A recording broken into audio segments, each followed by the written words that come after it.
On nous demande d'écouter le début du concerto pour violon-orchestre d'Alban Berg et de le reconstruire en glissant les fragments colorés, comme d'habitude. Donc si vous ne l'avez pas encore fait, je vous invite à mettre sur pause et à essayer.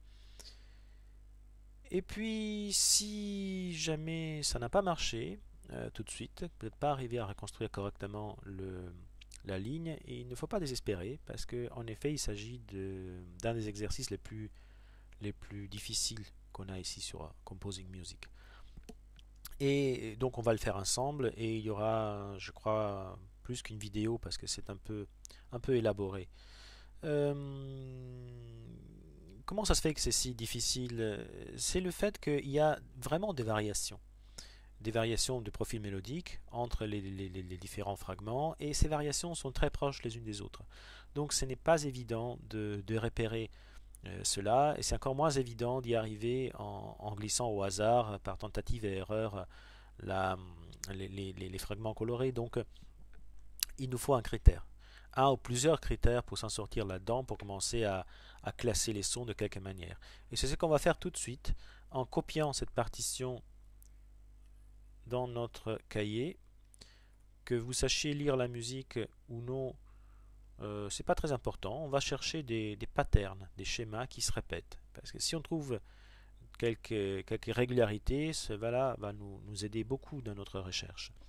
Et moi j'en vois une tout de suite. C'est le fait que la harpe, ici, elle monte et puis elle descend de manière symétrique. Donc les mêmes notes qu'il y a à l'aller, je dirais, on les retrouve au retour, dans l'autre sens évidemment. Donc voilà, on monte comme ça et on redescend comme ça.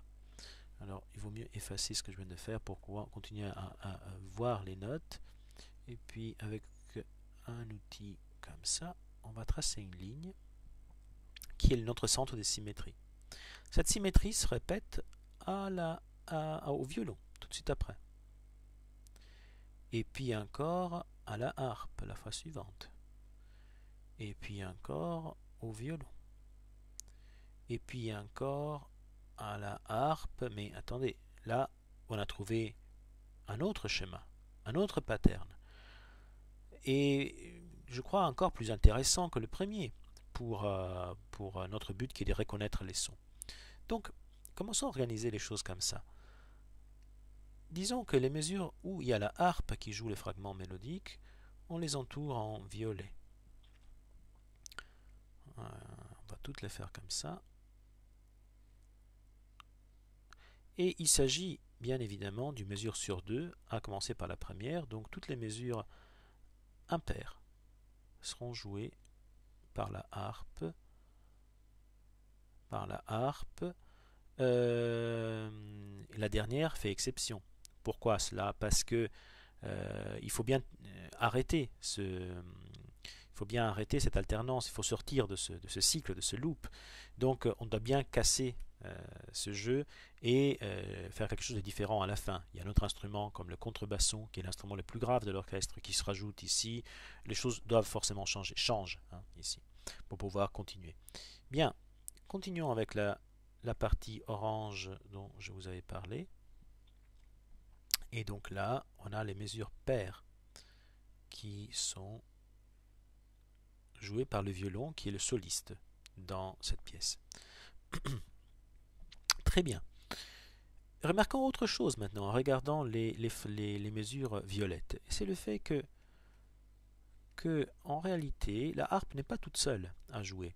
Parce que la clarinette en si bémol est en train de doubler la partie de la harpe ici. Et à la mesure violette suivante, oh là on la voit pas très bien parce qu'elle est couverte par le orange. Refaisons le violet comme ça. Voilà, c'est un peu mieux. Là, on disait c'est la clarinette 2. Là, c'est la clarinette 1 et la clarinette 2. Donc si bémol en là, peu importe, mais c'est la deuxième clarinette. Ici, c'est à nouveau la première clarinette. Et ici, c'est la deuxième. Et ici, c'est la première. Donc, on trouve un autre schéma ici.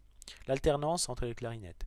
Mais, d'un point de vue acoustique, ça n'a pas un grand impact sur nous. Hein. On sait qu'il y aura la harpe avec une clarinette qui est en train de jouer ces fragments mélodiques. Donc, on a maintenant deux indices, deux choses à chercher dans nos fragments. on peut chercher soit la harpe, soit la clarinette. Ça dépend de ce qu'on entendra le plus avec la nuance donnée. Dans les nuances piano, on entendra plus les sons pizzicato de la harpe. Quand ça sera plus fort, probablement on va plus entendre le son de la clarinette. En tout cas, tant la harpe que la clarinette sont bien différents du son du violon. Et nous, comme pour l'instant, on cherche à faire une différence entre ces deux typologies de sons, ça va nous aider. Donc déplaçons un peu tout cela. Oups, pas comme ça. Plutôt comme ça. Parce qu'on a besoin d'un peu de place ici pour refaire le dessin des 10 fragments mélodiques qu'il faudra qu'on commence à écouter et à trier. Donc, utilisons une couleur neutre comme ça, parce qu'en fait, ce qu'on va faire maintenant, c'est les écouter un à la fois et de colorer ces petits rectangles en violet ou en orange. Comme ça, on saura s'ils appartiennent aux mesures paires ou aux mesures impaires. Alors, il nous faut encore là, il nous faut encore les fragments. Alors, on va essayer de rétrécir un peu la fenêtre comme ça. Comme ça, on pourra les avoir en même temps. Oui, voilà, c'est pas mal ça. Bien. Donc, on a nos 10 fragments. On les a représentés ici. Maintenant, on va les écouter. On va commencer par le premier et on va voir si il s'agit d'un fragment, disons, violet ou orange. C'est clair que le violet et le orange ici n'ont rien à voir avec les couleurs qu'il y a là. Hein. Donc, c'est des choses complètement différentes. Allons-y. Premier.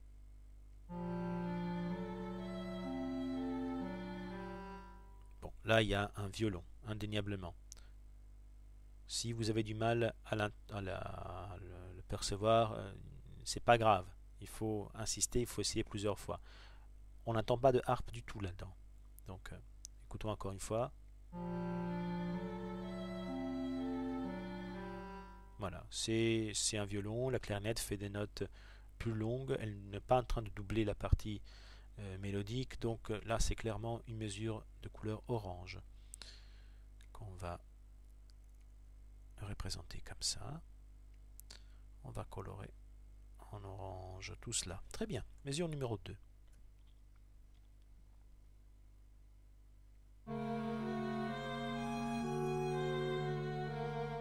C'est encore une fois le violon.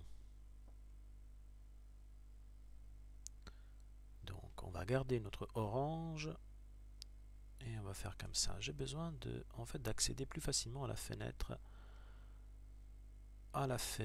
Voilà, là ça va.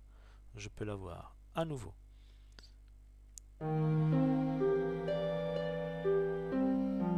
Là on entend clairement le pizzigati de la harpe et puis la clarinette aussi qui est en train de doubler.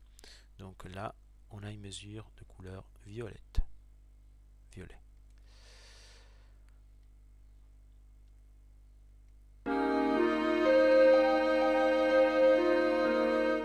Là j'entends les pizzigati de la harpe. D'accord? Oui, et la clarinette qui double. Donc là on a encore un violet. Continuons. On est pratiquement à la moitié.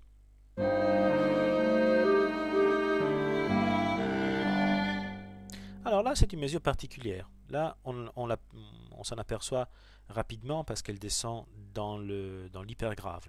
Donc, c'est la dernière mesure qu'on n'a pas coloriée. Alors, on va simplement l'indiquer avec un D, par exemple, comme dernière mesure. Voilà. Et là, on sait de quoi il s'agit. Très bien. On va continuer.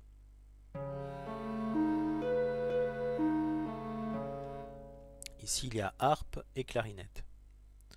Donc, on est dans le violet.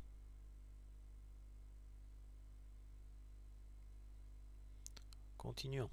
On est presque à la fin. Oh, là, c'est clairement le violon. Donc, orange. Encore. harpe. Et donc violet. Encore, on est à la dernière ligne.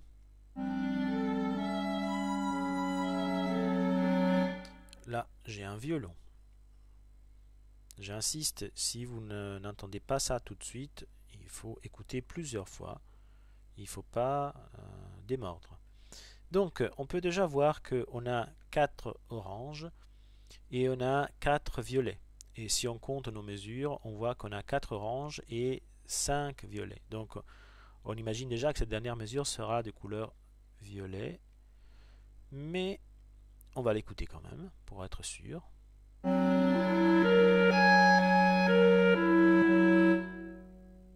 La harpe, on n'entend pas tellement. Hein. Là, on entend vraiment la clarinette. Et on entend une résonance de la harpe à la fin, mais elle est noyée dans la sonorité de la clarinette. Donc, en tout cas, on a assez d'indices pour dire que là, on est dans le violet. Très bien. On a donc écouté nos sons et on les a triés. On connaît déjà la dernière mesure et on sait si une mesure sera paire ou impair. Et c'est déjà beaucoup. Donc on va arrêter là cette vidéo et on va reprendre avec la prochaine vidéo pour continuer dans ce travail.